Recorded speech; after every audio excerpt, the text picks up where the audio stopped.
I'd like to tell you about the strangest secret in the world. Some years ago, the late Nobel Prize-winning Dr. Albert Schweitzer was being interviewed in London, and a reporter asked him, "Doctor, what's wrong with men today?" And the great doctor was silent a moment, and then he said, "Men simply don't think." It's about this that I want to talk with you.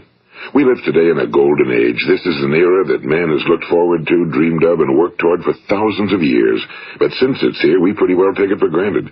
We in America are particularly fortunate to live in the richest land that ever existed on the face of the earth, a land of abundant opportunity for everyone. But do you know what happens? Well, let's take 100 men who start even at the age of 25. Do you have any idea what will happen to those men by the time they're 65?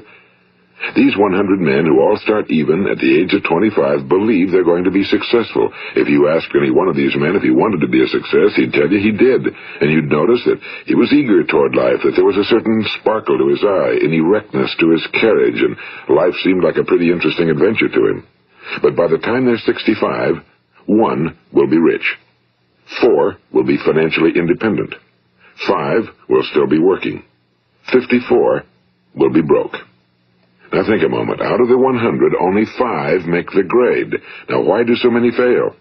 What has happened to the sparkle that was there when they were 25? What's become of the dreams, the hopes, the plans? And why is there such a large disparity between what these men intended to do and what they actually accomplished?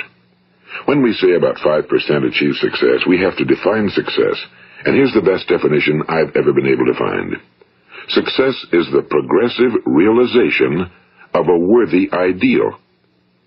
If a man is working toward a predetermined goal and knows where he's going, that man is a success. If he's not doing that, he's a failure. Success is the progressive realization of a worthy ideal. Rollo May, the distinguished psychiatrist, wrote a wonderful book called Man's Search for Himself. And in this book he says, the opposite of courage in our society is not cowardice. It is conformity. And there you have the trouble today. It's conformity, people acting like everyone else without knowing why, without knowing where they're going. Now think of it. In America right now, there are over 18 million people 65 years of age and older. And most of them are broke. They're dependent on someone else for life's necessities. Now, we learn to read by the time we're 7. We learn to make a living by the time we're 25. Usually by that time, we're not only making a living, we're supporting a family. And yet, by the time we're 65, we haven't learned how to become financially independent in the richest land that has ever been known. Why? We conform. And the trouble is that we're acting like the wrong percentage group, the 95 who don't succeed. Now, why do these people conform? Well, they really don't know. These people believe that their lives are shaped by circumstances, by things that happen to them, by exterior forces. They're outer-directed people. A survey was made one time that covered a lot of men, working men, and these men were asked, "Why do you work? Why do you get up in the morning?" 19 out of 20 had no idea. If you ask them, they'll say, well, everyone goes to work in the morning, and that's the reason they do it, because everyone else is doing it. Now let's get back to our definition of success. Who succeeds? The only person who succeeds is the person who is progressively realizing a worthy ideal. He's the person who says, I'm going to become this, and then begins to work toward that goal. I'll tell you who the successful people are. A success is the school teacher who's teaching school because that's what he or she wants to do. The success is the woman who's a wife and mother because she wanted to become a wife and mother and is doing a good job of it. The success is the man who runs the corner gas station because that was his dream. That's what he wanted to do. The success is the successful salesman who wants to become a top-notch salesman and grow and build with his organization. A success is anyone who is doing deliberately a predetermined job because that's what he decided to do deliberately. But only 1 out of 20 does that.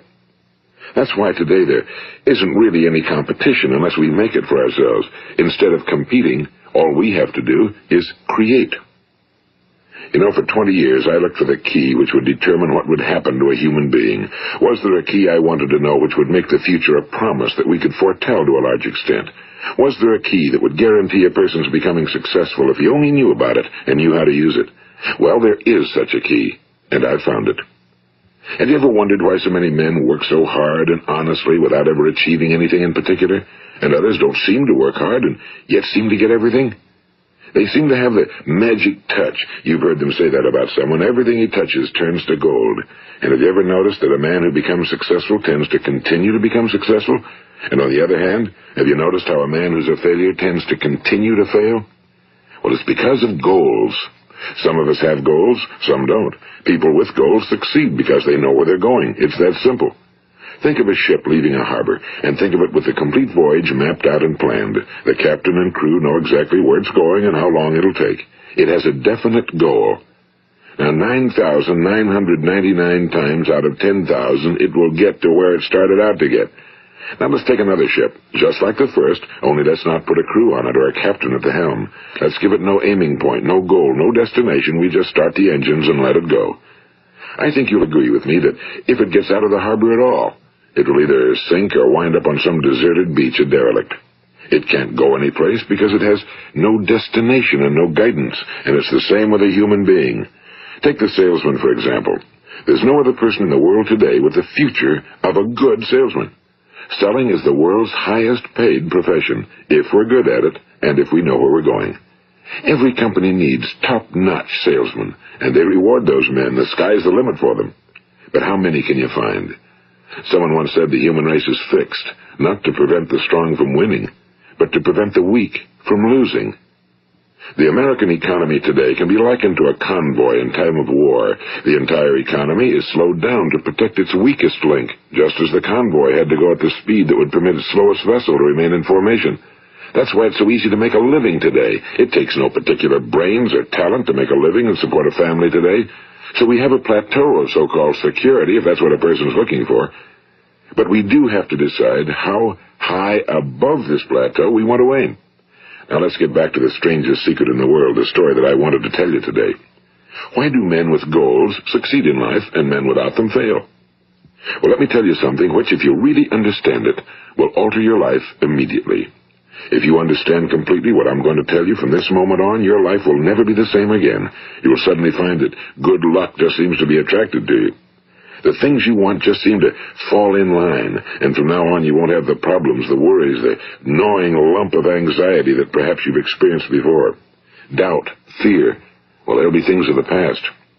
Here's the key to success and the key to failure. We become what we think about. Now let me say that again. We become what we think about.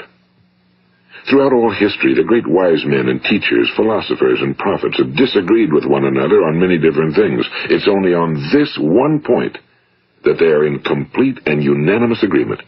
Listen to what Marcus Aurelius, the great Roman emperor, said. A man's life is what his thoughts make of it. Disraeli said this. Everything comes if a man will only wait. I've brought myself by long meditation to the conviction that a human being with a settled purpose must accomplish it, and that nothing can resist a will that will stake even existence for its fulfillment. Ralph Waldo Emerson said this, a man is what he thinks about all day long. William James said, the greatest discovery of my generation is that human beings can alter their lives by altering their attitudes of mind. And he also said, we need only in cold blood act as if the thing in question were real, and it will become infallibly real by growing into such a connection with our life that it will become real. It will become so knit with habit and emotion that our interest in it will be those which characterize belief. And he also said, if you only care enough for a result, you will almost certainly attain it. If you wish to be rich, you will be rich. If you wish to be learned, you will be learned. If you wish to be good, you will be good. Only you must then really wish these things and wish them exclusively, and not wish at the same time 100 other incompatible things just as strongly. In the Bible you read in Mark 9:23, if thou canst believe, all things are possible to him that believeth. My old friend Dr. Norman Vincent Peale put it this way, this is one of the greatest laws in the universe. Fervently do I wish I had discovered it as a very young man.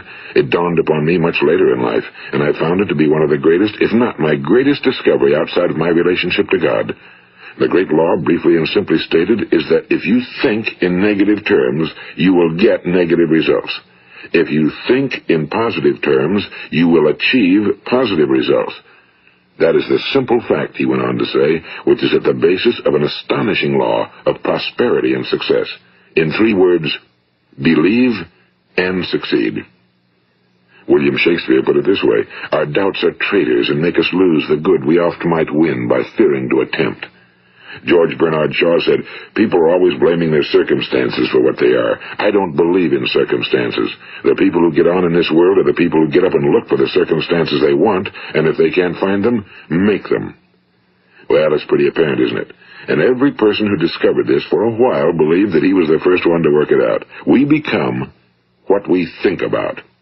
Now, it stands to reason that a person who's thinking about a concrete and worthwhile goal is going to reach it, because that's what he's thinking about, and we become what we think about. Conversely, the man who has no goal, who doesn't know where he's going, and whose thoughts must therefore be thoughts of confusion and anxiety and fear and worry, becomes what he thinks about. His life becomes one of frustration and fear and anxiety and worry. And if he thinks about nothing, he becomes nothing. Now, how does it work? Why do we become what we think about? Well, I'll tell you how it works as far as we know. Now, to do this, I want to tell you about a situation that parallels the human mind. Suppose a farmer has some land, and it's good fertile land. Now, the land gives the farmer a choice. He may plant in that land whatever he chooses. The land doesn't care. It's up to the farmer to make the decision. Now, remember, we're comparing the human mind with the land because the mind, like the land, doesn't care what you plant in it. It will return what you plant, but it doesn't care what you plant. Now let's say that the farmer has 2 seeds in his hand. One is a seed of corn, the other is nightshade, a deadly poison. He digs 2 little holes in the earth and he plants both seeds, one corn, the other nightshade. He covers up the holes, waters, and takes care of the land, and what will happen? Invariably the land will return what's planted. As it's written in the Bible, as ye sow, so shall ye reap.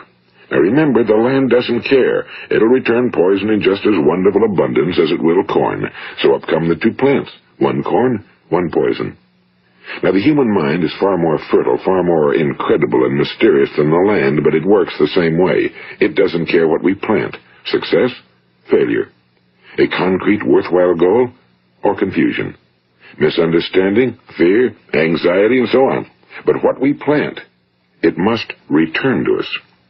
You see, the human mind is the last great unexplored continent on Earth.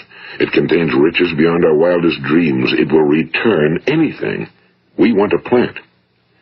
Now, you might say, well, if that's true, why don't people use their minds more?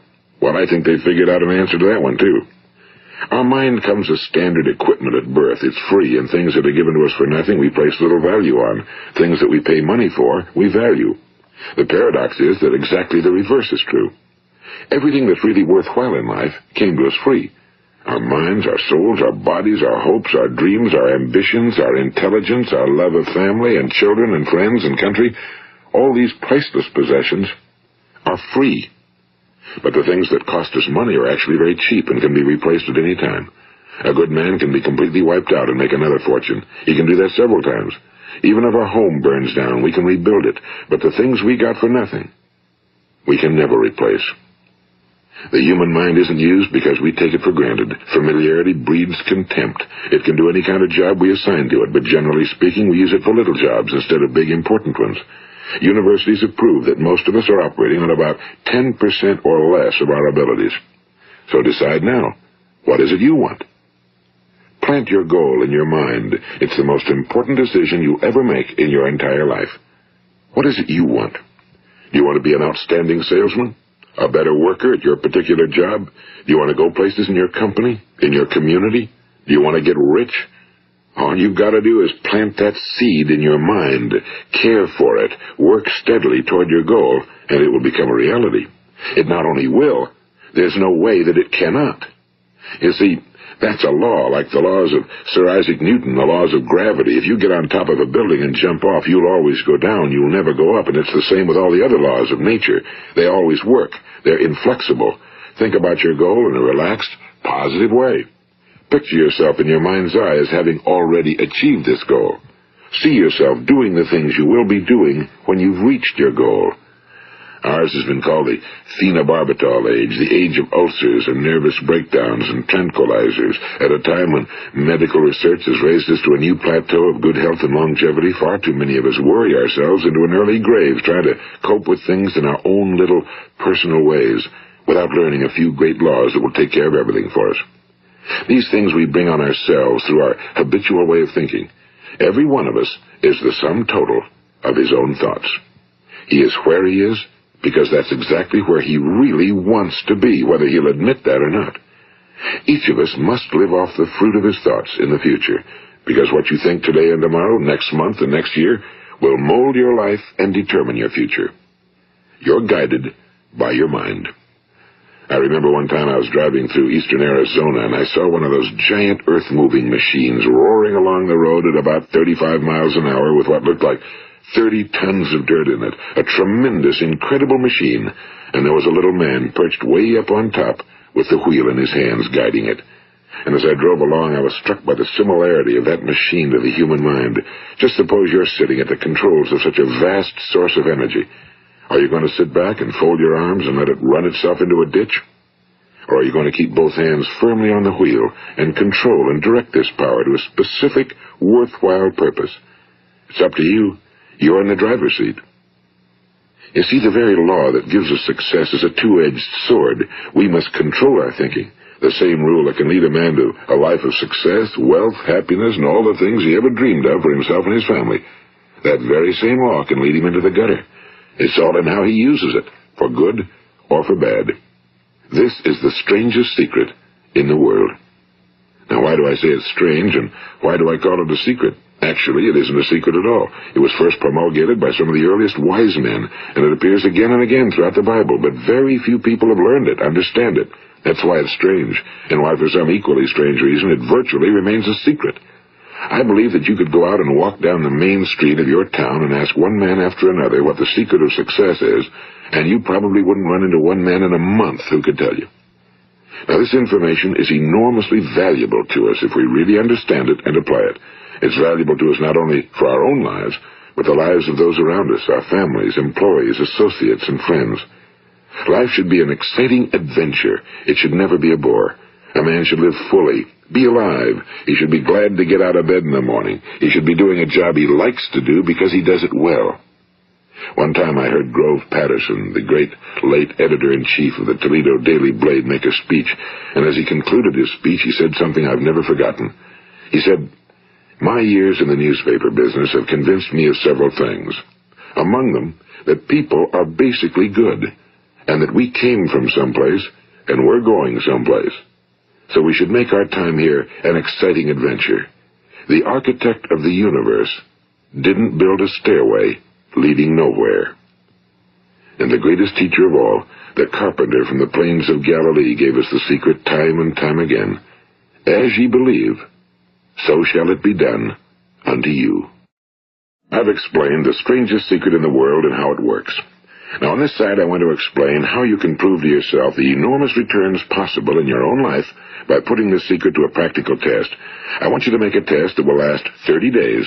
It isn't going to be easy, but if you'll give it a good try, it will completely change your life for the better. Now, back in the 17th century, Sir Isaac Newton, the English mathematician and natural philosopher, gave us some natural laws of physics which apply as much to human beings as they do to the movement of bodies in the universe.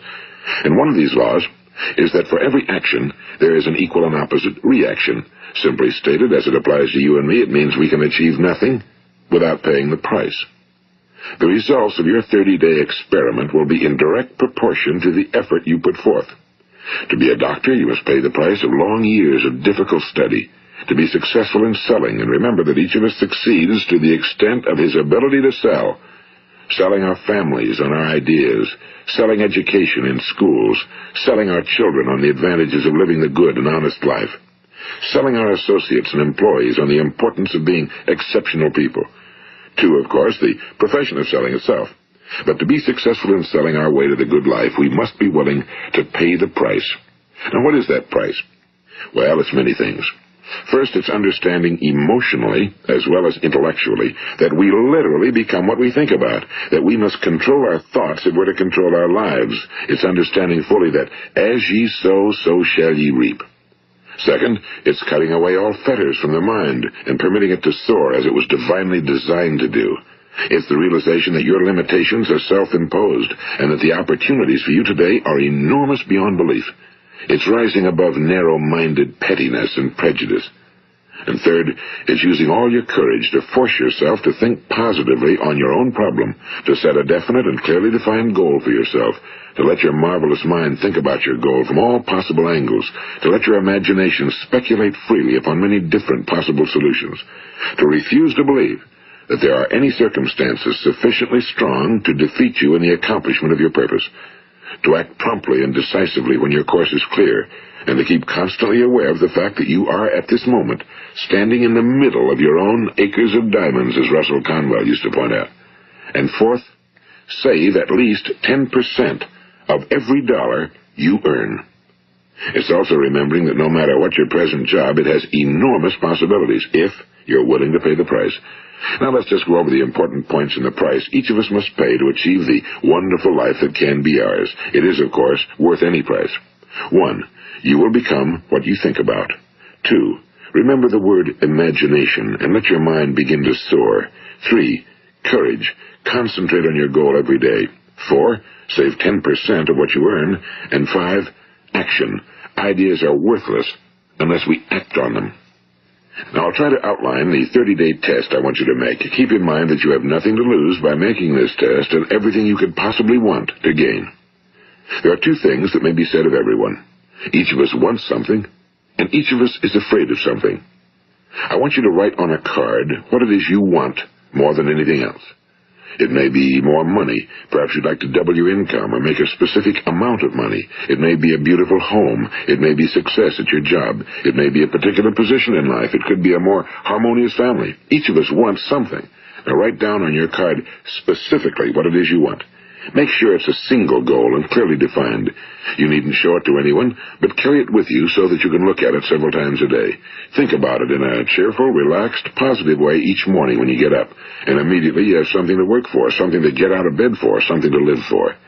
Look at it every chance you get during the day and just before going to bed at night. And as you look at it, remember that you must become what you think about, and since you're thinking about your goal, you realize that soon it will be yours.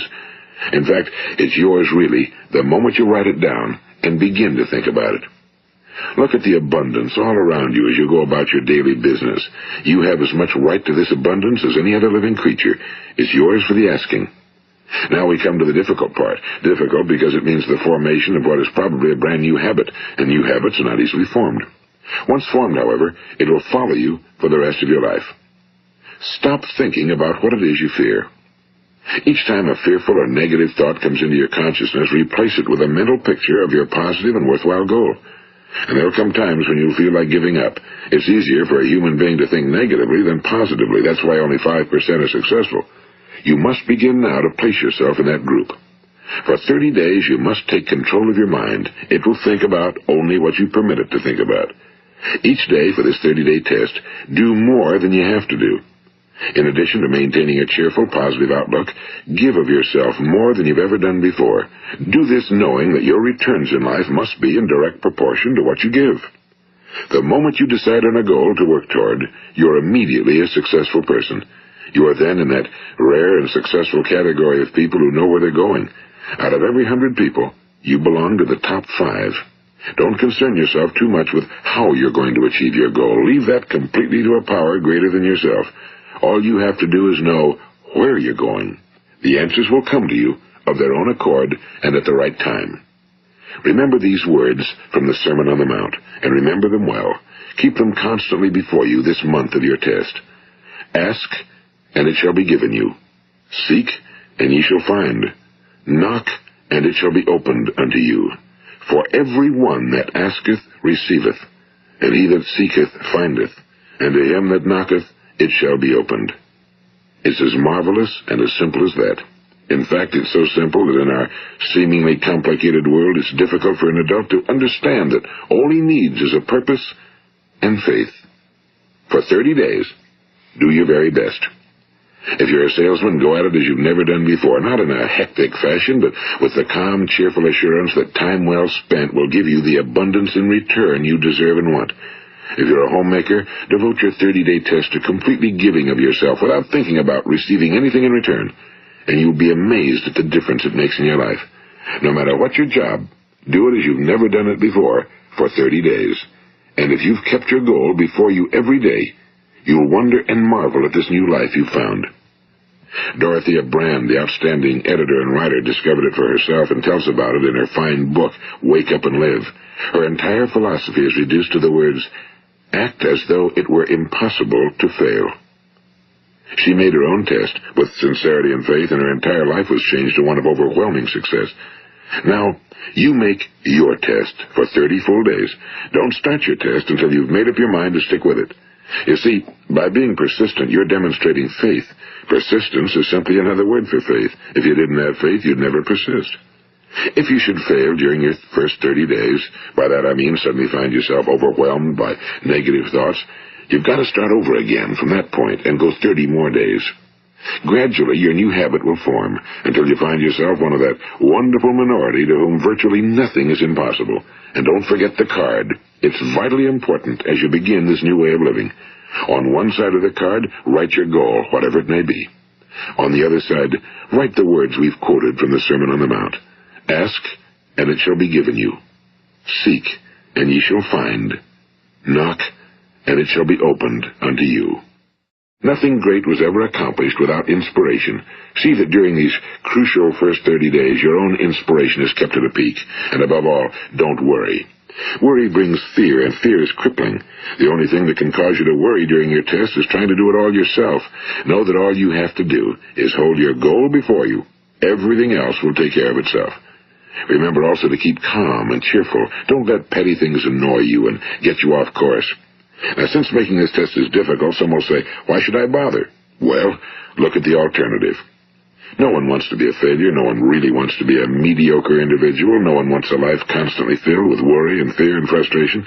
Therefore, remember that you must reap that which you sow. If you sow negative thoughts, your life will be filled with negative things. If you sow positive thoughts, your life will be cheerful, successful, and positive. Now, gradually, you will have a tendency to forget what you've heard on this recording. Play it often. Keep reminding yourself of what you must do to form this new habit. Gather your whole family around at regular intervals and listen to what's been said here. You know, most men will tell you that they want to make money without understanding the law. The only people who make money work in a mint. The rest of us must earn money. This is what causes those who keep looking for something for nothing or a free ride to fail in life. The only way to earn money is by providing people with services or products which are needed and useful. We exchange our time and our product or service for the other man's money. Therefore, the law is that our financial return will be in direct proportion to our service. Now, success is not the result of making money. Making money is the result of success, and success is in direct proportion to our service. Most people have this law backwards. They believe that you're successful if you earn a lot of money. The truth is that you can only earn money after you're successful. It's like the story of the man who sat in front of the stove and said to it, give me heat, and then I'll add the wood. How many men and women do you know, or do you suppose there are today, who take the same attitude toward life? There are millions. We've got to put the fuel in before we can expect heat. Likewise, we've got to be of service first before we can expect money. Don't concern yourself with the money. Be of service. Build, work, dream, create. Do this, and you'll find there's no limit to the prosperity and abundance that will come to you. Prosperity, you know, is founded upon a law of mutual exchange. Any person who contributes to prosperity must prosper in turn himself. Sometimes the return will not come from those you serve, but it must come to you from someplace, because that's the law. For every action, there is an equal and opposite reaction. As you go daily through your 30-day test period, remember that your success will always be measured by the quality and quantity of service you render, and money is a yardstick for measuring this service. No man can get rich himself unless he enriches others. Now, there are no exceptions to a law. You can drive down any street in America and from your car estimate the service that's being rendered by the people living on that street. Had you ever thought of this yardstick before? It's interesting. Some, like ministers and priests and other devoted people, measure their returns in the realm of the spiritual, but again, their returns are equal to their service. Once this law is fully understood, any thinking person can tell his own fortune. If he wants more, he must be of more service to those from whom he receives his return. If he wants less, he has only to reduce his service. This is the price you must pay for what you want. If you believe you can enrich yourself by deluding others, you can end only by deluding yourself. It may take some time, but just as surely as you breathe, you'll get back what you put out. Don't ever make the mistake of thinking you can avert this. It's impossible. The prisons and the streets where the lonely walk are filled with people who tried to make new laws just for themselves. We may avoid the laws of man for a while, but there are greater laws that cannot be broken. An outstanding medical doctor recently pointed out 6 steps that will help you realize success. 1. Set yourself a definite goal. 2. Quit running yourself down. 3. Stop thinking of all the reasons why you cannot be successful and instead think of all the reasons why you can. 4. Trace your attitudes back through your childhood and try to discover where you first got the idea you couldn't be successful, if that's the way you've been thinking. 5.